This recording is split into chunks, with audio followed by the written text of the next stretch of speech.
resemblance. Hello, it's me. So, I'm a Mexican chemical engineer. I'm 23 years old. I'm currently doing my MIM.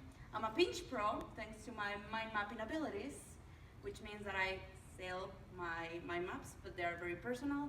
I have worked with a guy who's the CEO of Pinch, the app, the guy who is the CEO for Meter 8, and a guy who was here for 7 years, and he decided, like, I have an option of extending my OPT or going back home, but I don't know what to do.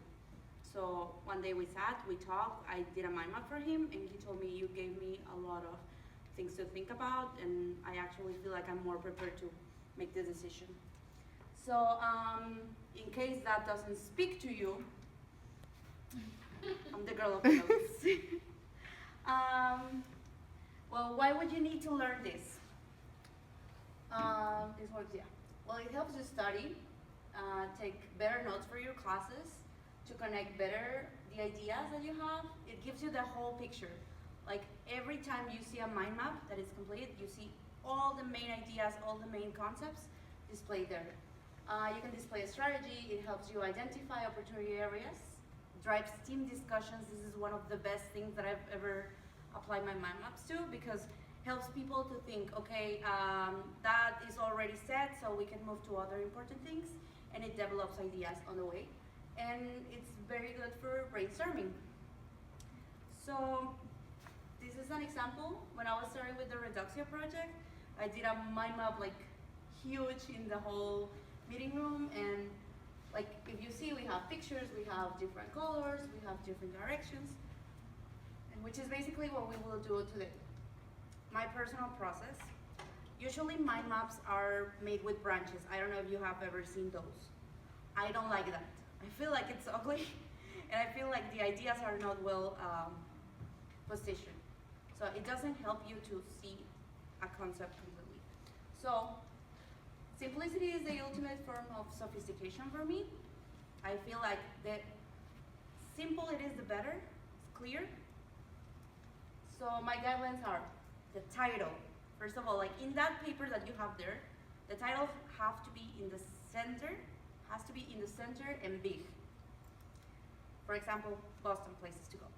I'm gonna use this example like at least for some guidelines, so you know exactly how to use them. You have to pick a starting point and a direction.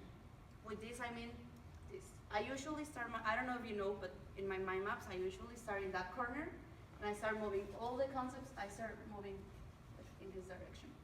Some people might like to do it on the center. I just pick that because I feel like it has more space for background or other stuff. For example, if I apply it to Boston, places to go, if you notice the title is in the center and bigger than the rest of the text, and the place number 1 would be in here, and I will start moving in this direction. Then, the use of colors. I'm an engineer. I have no idea how to use colors, and Luisa can tell you that. But to avoid this stress, I usually use this order. I go red, then orange, then yellow, this way. For me, it's easier because I don't have to stress about, does this color is, well, here, it looks weird. No, okay, you just use the circle, the chromatic circle? Chromatic, Mm-hmm. well. And also, I use colors to separate the ideas. It's very good for connecting the concepts and to identify the different sections.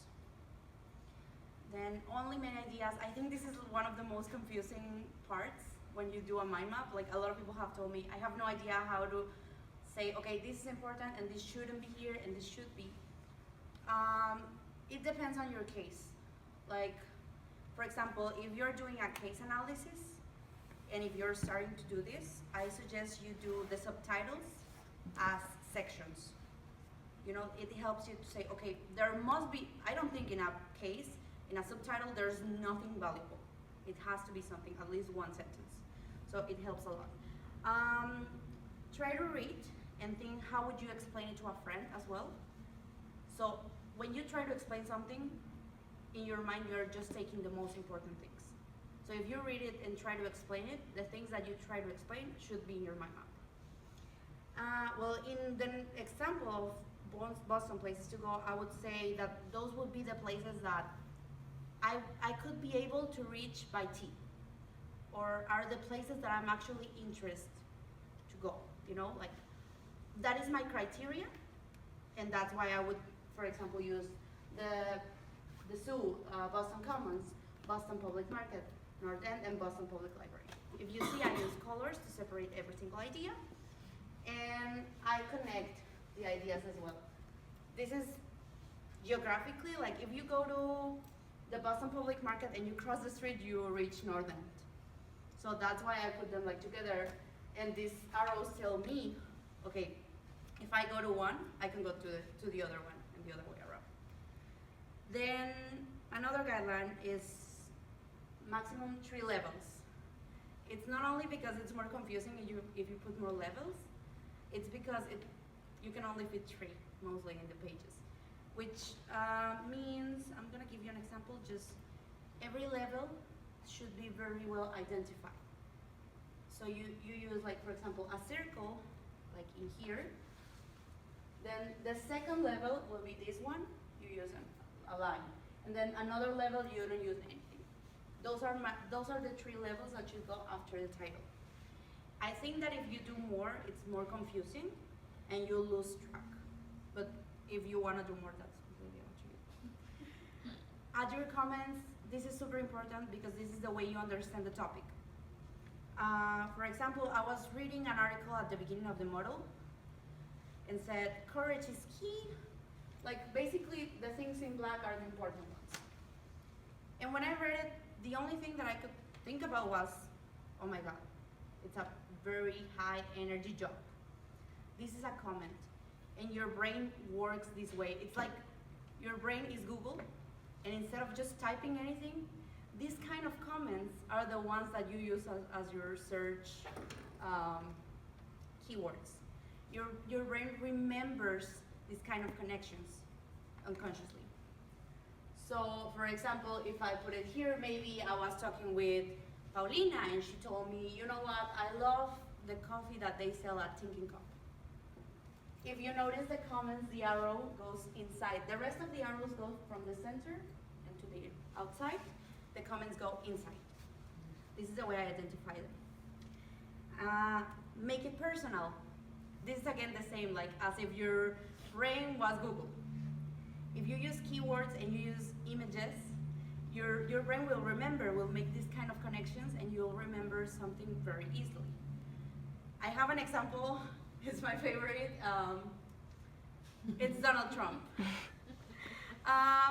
We were doing the pricing notes, and I remember very clearly, I didn't have to check my notes for this. I remember that we were talking about entering a new market internationally.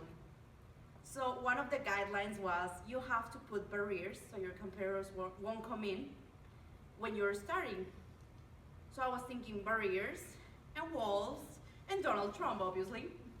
So Luisa helped me to draw Donald Trump in my notes, and it helped me remember this.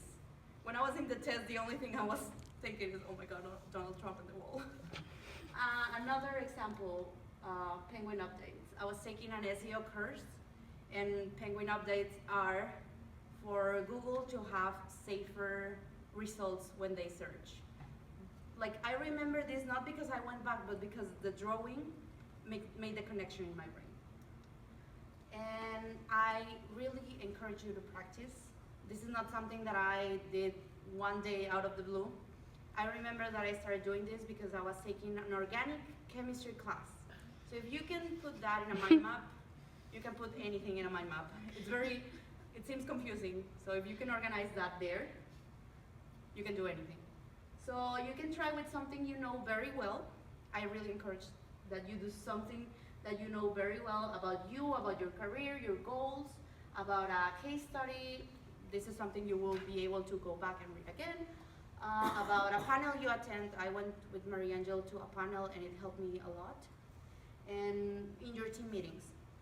If you try it when you're talking with someone, it's also easier because you know exactly when an idea finishes and another starts, you know? Success is when your mind map, someone else comes, reads the mind map, and they don't need your help to actually figure what's in there. So practice. I have an exercise for all of you. Like maybe we're like 5 people, but I think we can make this. I want you to think about a challenge that you have ever had in your life and how you overcame it. Can you do that for me? Do you know you have it in mind? Okay, since we are just like a few people, hi. Why don't we talk about it? Like, Luisa, do you know about a challenge that you have ever had? Math. Okay. Okay. But tell me, okay, and a specific situation. Pricing. Sales. And how, Analytics. No, like the thing that like I had marketing analytics would be in the center of the mind map, right? Or pricing or sales, whatever. And then what you would take from there would be how I overcame it, which is reading your notes and reading the papers and trying to do the numbers on my own and figuring out the ideas in a way that I understood the ideas, not necessarily with the examples that he gave, but examples that I could actually relate to. okay. Mariangel, now that you have heard how Luisa overcame this, what would you think about Luisa? Like, do you think she's a hard worker person or? Play horses all the What time. else? I just play horses all the time. She's not good with numbers, but yeah, she tries. She I tries. try. She really tries to understand them. Okay, then Yes. Laura, can you think about a challenge that you have ever had in your life? And you don't have to connect it with a mind map. Like, just tell me about a challenge, and then Andrea's gonna tell us what she thinks about you now that she heard your challenge and how you overcame it. We can totally switch if you're not ready. Challenge. I think the biggest challenge was to switch from math school to business school. And how you overcame that. How I'm gonna overcome it? How you overcame that. Thinking about it, like pro and contra. Okay, so Andrea, what do you Very think about the simple. process? Like, what do you think about Laura now that you know that she had the courage to switch from one career to another one out of the blue? That you need to be really, like, you need to be brave to do that kind of things, and you need to have a thought process, like, from the very beginning, to actually understand and see what the results will be.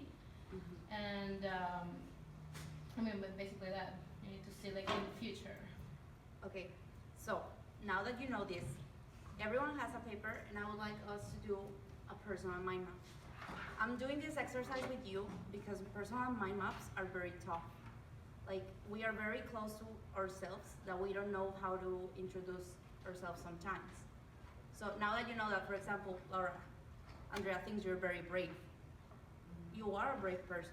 Even when you're not that aware, like, it's very useful when someone comes and tells you, okay, you are, like, I think about you in this way.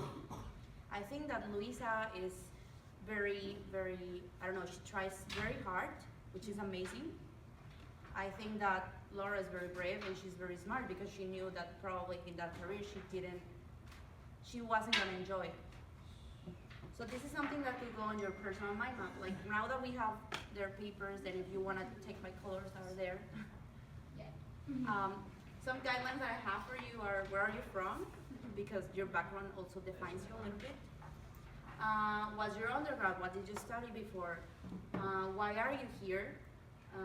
Do you plan to do any internships, or did you do any freelance jobs before here? Do you have any hobbies? What do you like to do? Do you like to travel? Is there anything that guides your action, like Luisa? Luisa thinks that all her actions should be guided by the principle of being honest and being true to herself, so that is very important. Where do you see yourself in the future, and if you have ambitions? I don't know if you want to do this mind map. I have another one for time management, but I would suggest we do this. You're more familiar. Okay. So do you want to do that?